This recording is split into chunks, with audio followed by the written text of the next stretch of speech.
Quarter Quad Squad, and some of y'all may remember from a little while back, I did this iFlight iX5, good god, there's too many of these. The iFlight iX5 200mm racing quad.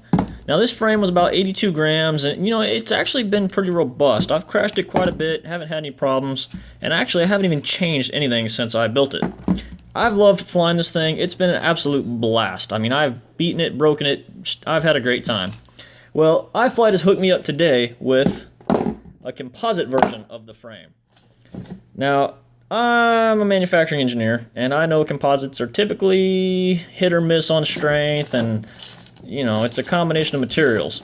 But, you know, the old frame, about 82 grams, somewhere around there. I'll have to go dig up the pictures. I know it was right around 90. This one, without the motors and stack, is 52 grams. So what you have is a 200mm quad frame with a 3.5mm lower plate, which I don't even know if y'all will be able to see. Yeah.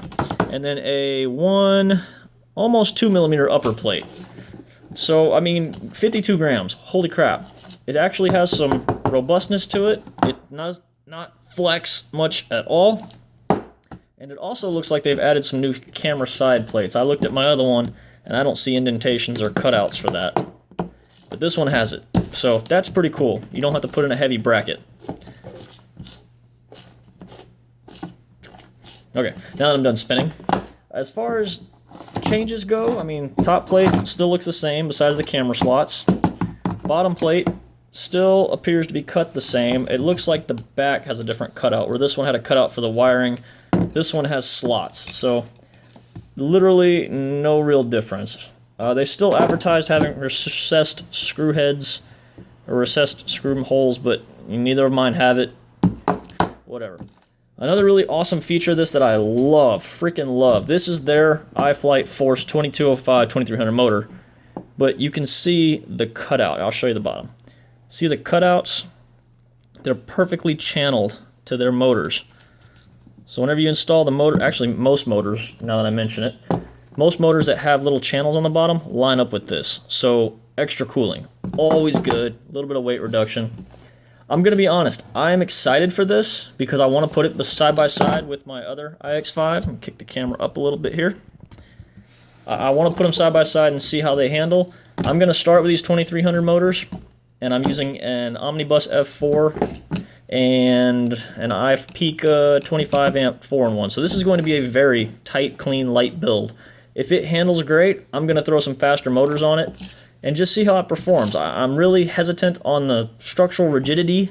I said it right this time, yes. But I have faith in this thing, so I'm going to see how it handles and performs and get it built, and I'll get back to you guys.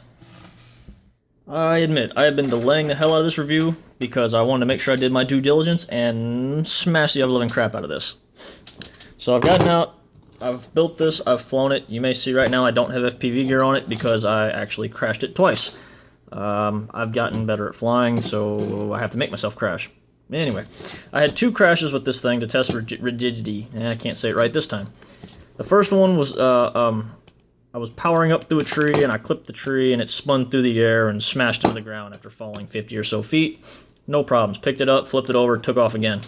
The second one, I was doing power loops through like a chain link fence outline, and I actually hit the pole hard enough to shear my antenna and rip my FPV camera off. I had it mounted like it's on this one now, and it sheared it completely off. And again, still no damage. You can still see it doesn't have a whole lot of flex to it. It's not vibrating or anything.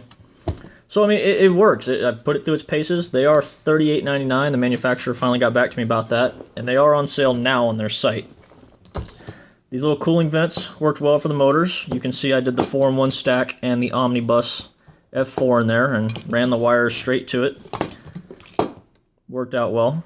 The Foxeer Aero V3 holes didn't line up to the mounting holes, so I kind of just picked a few till I found some that worked. And I mean, all in all, I'm surprised. I think the total up weight without the battery was 280 grams, so definitely a light quad. I believe the all up of my iX5 regular was like 310, 320, 330 area, so you could keep it fairly light. I flew this on Nanotech 4S and Graphene 4S, 4590s I believe they were, 60C, 60C and 4590C? Yeah. Anyway, point being, this is a very strong, robust frame. It's definitely light. I could build it lighter than this, but I mean, I used what I had on hand. And it's definitely a frame worth checking out. If you're new to the hobby, if you're looking to go faster, whatever, check this frame out. There'll be a link down below. Like us, share us, comment. Find us on Facebook, rotorquadsquad.com, or facebook.com/rotorquadsquad, Instagram, whatever. Hit us up. Let me know if you have any questions, anything special, I can get it for you. Have a great day and enjoy flying.